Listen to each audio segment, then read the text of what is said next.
It's easier to make people laugh than it is to make them think.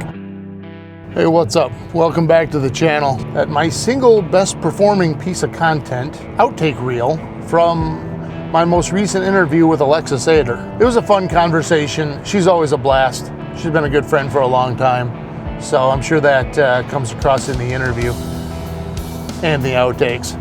And you get a whiskey in her and the filter becomes pretty much non-existent, which is always fun. But to date, that is by a pretty significant margin best performing piece of content in terms of engagement and in terms of total views. The second highest performing piece of content is the little skit that I shot with Steve Wiltz right before our interview, which was published about 3 weeks ago. Both of those pieces of content have one thing in common.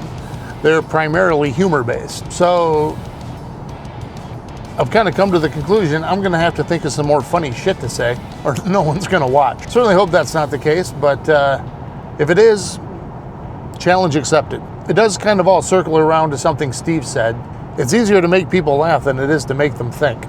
So I'm not sure if a strategic adjustment is necessary or not. One would probably suggest that it isn't, and that I just kind of leave the funny outtakes and occasional quips as just one-off standalone pieces of content and not make that the focal point of what I'm trying to accomplish, because as much fun as it is to get a laugh out of people, I am trying to accomplish something serious.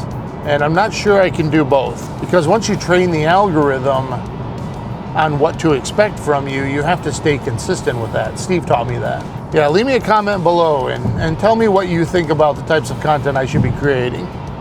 And yeah, before you mention it, I get it. The holy grail is to get people to think and make them laugh. But we can't all be Bill Maher.